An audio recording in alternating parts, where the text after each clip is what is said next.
6 rows back. He'd given his speech and we were all evaluating it. And some of the speakers did the first person evaluation, or second person, spoke directly to him for the whole 3 minutes. And he said, I felt really uncomfortable. I felt like 300 people had just all turned and watched and were boring into the back of my head because this speaker just wouldn't stop looking at me. My preference is still third person evaluations. If you are in a contest, you need to do it that way. Doesn't matter whether it's right or wrong, you just need to do it that way. If you want to go past, certainly past division, you'll struggle to get past area. Get comfortable doing it either way. Interestingly, Bob Ferguson, who I mentioned before, he said, give commendations to the whole room. Andy was amazing, loved his work.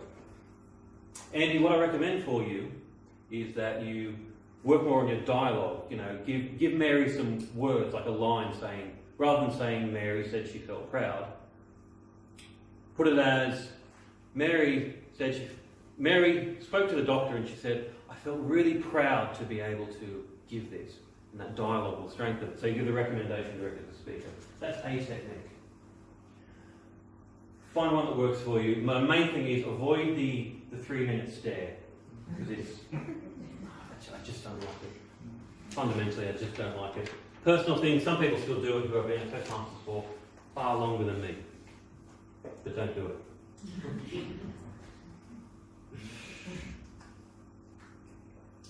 That's what I say about evaluations.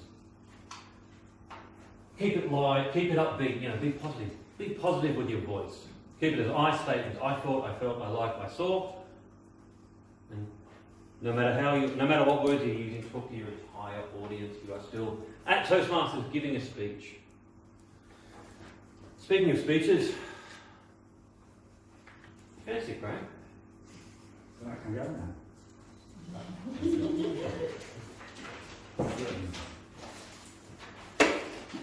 Let's see. Graham. Oh, Alice, you want to do the honours? I can do the honours. Fantastic.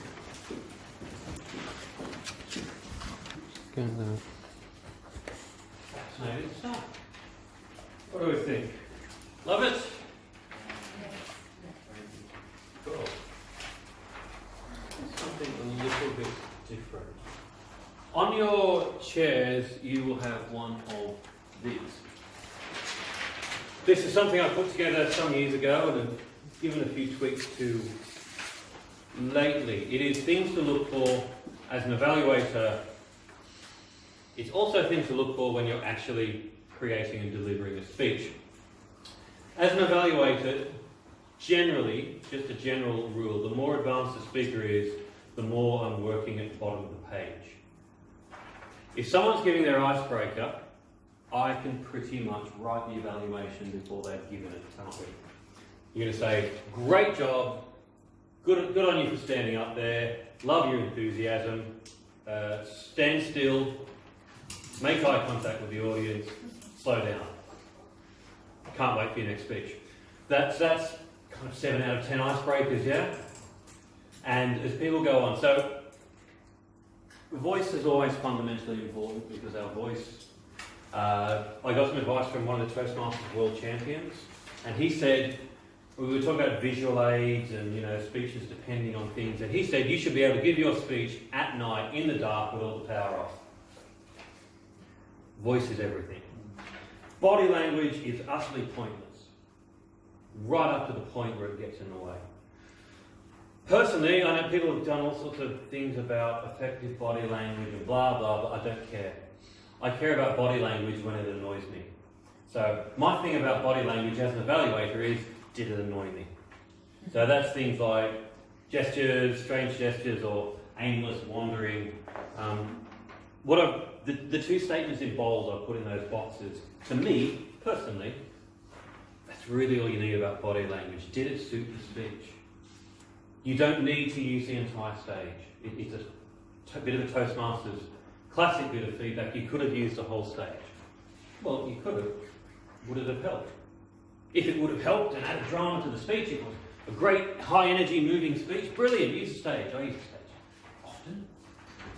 If it's an educational speech, a serious speech, Politician at a lectern delivering a speech, do you want to see them moving all over the place? No, you stand, but it gives you authority when you can stand still. You get a real authority from being still. So think about what would have helped this speech. Content and objective are really where it's at.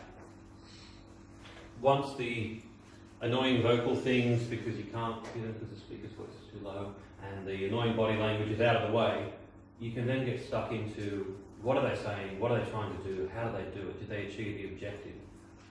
What are the questions they left unanswered? That is the biggest thing. As an evaluator, if you're thinking, what am I going to recommend, ask yourself, what are the questions? What's the little voice in the back of my head going, yeah, but. So who took notes on Graham's speech? Yes. Good. Couple of quick points then. Let's look at it. Let's see what else I have left. I'm going to skip that bit. There's some tips contests there.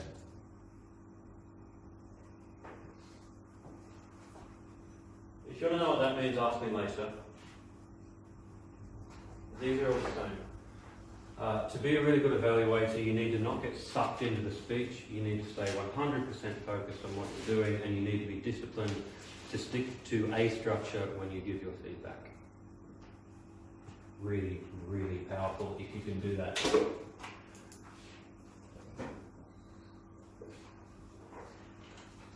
Good. There you go. There's everything you need to know. Let's talk about Graham's speech. Keep it simple again. Sorry, can I ask what's TL? Toastmasters. Oh. Aha! Always a good point about use of jargon. Thank you for that. I'll modify that for next time. Right, Graham's speech, one commendation. In fact, forget that. What was Graham's speech about? It's motivational. It's about teamwork. Teamwork. Okay. Togetherness. About teamwork. Absolutely. That's what it was about. What was Graham trying to achieve? Inspire us. Yep. Inspire us. Inspire us to do what? To improve harmony in the family.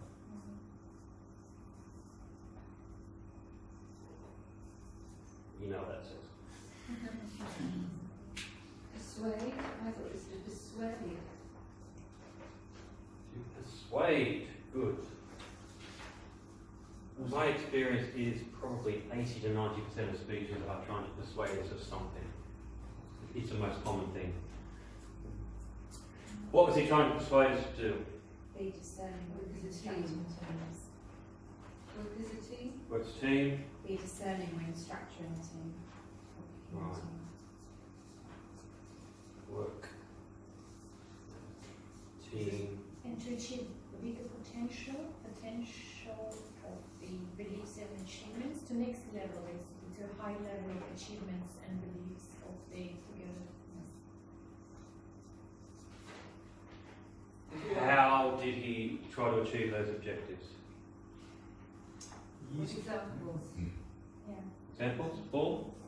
Yeah, so he used, I thought, which was very effective, 3 different examples that made it very relevant to the audience. So we had family, business and sport. And then the introduction of the book and the bus analogy, that can use the practical application, get people in the right order on the bus and you'll get further. 3 realms. 3 realms of interest. He also has compared, there was elements of comparison between business and family to get, work together in a garden, for example, with your family, as such, as well as helping in a business that is different. So he gave that differentiator. Definitely. Okay, so you are all an audience and you have just listened to a speech. As an evaluator, the question to ask yourself is, and it's somewhere on the sheet, what are you going to do as a result of hearing that speech? Think, feel, or do differently? A belief, an action, or a thought? I'm going to do some further reading on the Good to Great Yep, book. I brilliant. get to Okay. Do differently.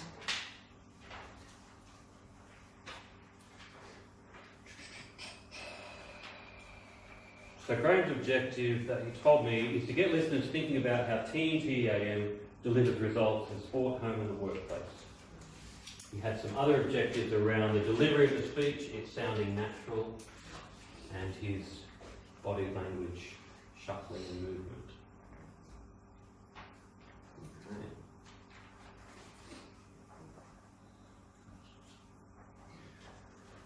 That's the big question. Are you as an audience member going to do? Graham's objective, think, feel or do differently. We have enough time to get some evaluations in. Yes, we do. So, who would like to give a 2 to 3 minute evaluation? Do you think you have enough time to jot down command, recommend? I'll give you 1 minute to prepare, then off we go.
First volunteer.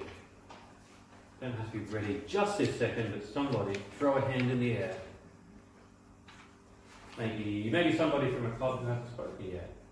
Maybe a club in on the M4 corridor. Maybe the junction 8-9 on the M4. maybe from a constituency of our Prime Minister. Anyone really who might do that criteria. Yeah, Adriana, do you fancy it?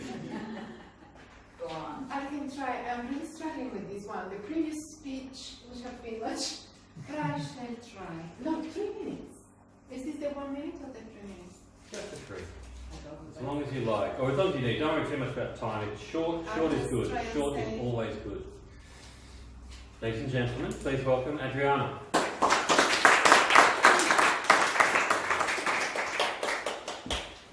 Fellow Toastmasters, Brian gave us an inspiring speech. I loved from the very beginning the way he opened and clearly explained the title of his speech.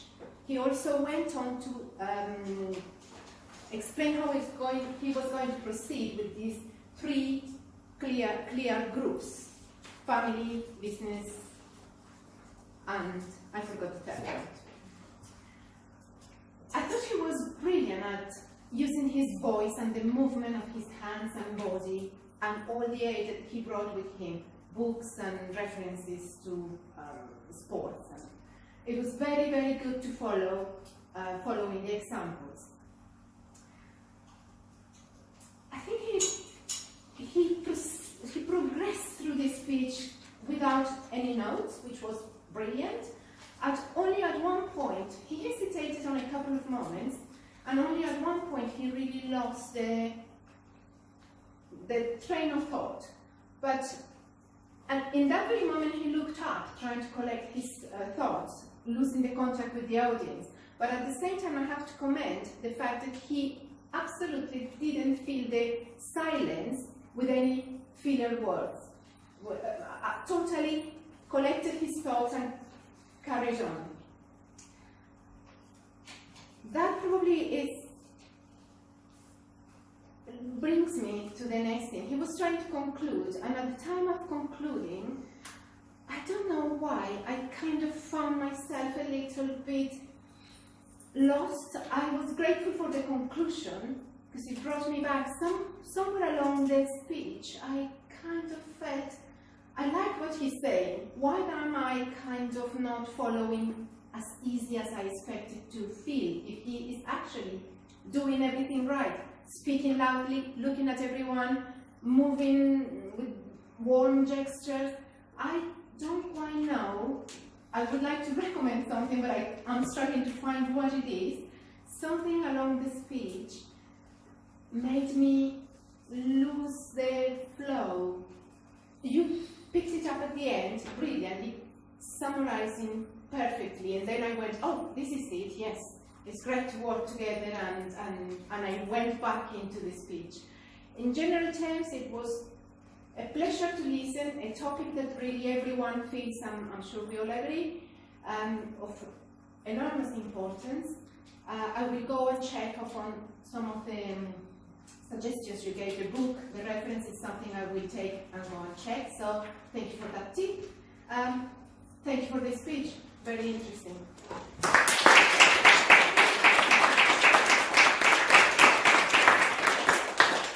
Adriana's first evaluation. Brilliant. There you go. How easy was that? See? Fantastic. Just having a structure to follow does it not make it easy just to fill things in to hit bones. I really like your conclusion, because you talked. A good thing to put in the summary is, as a result of this speech, I will go and check out and do the research that Graham told me to do. Wonderful thing to put in the summary. Good recommendation, that sort of observation of that bit wasn't quite right, I'm not sure why, but I think that's useful feedback. Probably should have just compressed that a little bit. Just make your point and move on. But really fantastically done. Big tip for you. Right, who's next? Come on, be fancy, be brave, be daring, be bold. Yeah, poke him. Tanya, you ready to go? Yes, I can tell when someone's eager. Ladies and gentlemen, please welcome Tanya.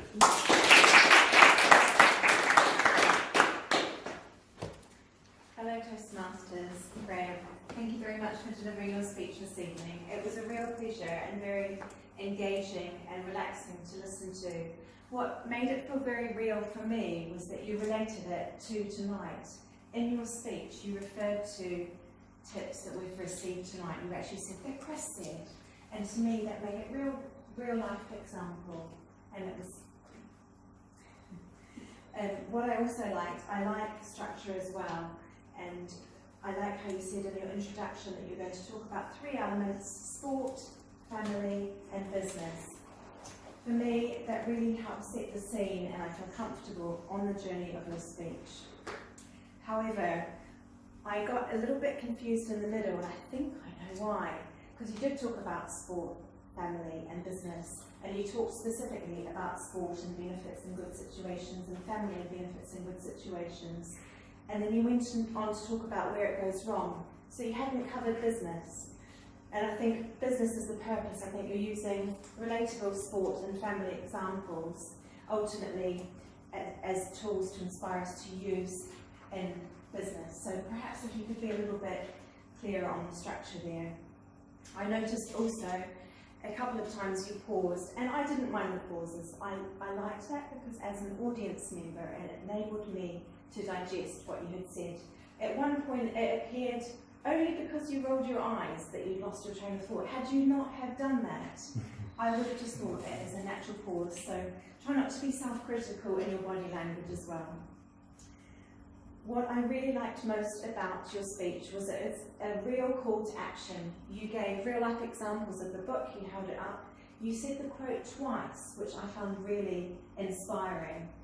I saw a few of us jotting down the name and author of the book as well. So it's a call to action. You talked about the colours, the different types of people. And for me, I feel inspired to go back to work tomorrow do a bit of Googling and use some of that in my team building. Thank you very much.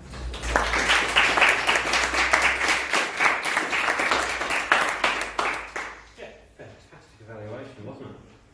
Really controlled, flowed well. So when you look for which bits you're going to put in your structure in the speech, try and think what follows what, and get a nice flow. You're going to talk about their voice, and you've got a commendation and a recommendation. Get one to flow into the other, and think about what makes a nice progression in the speech. Really good recommendation, well explained.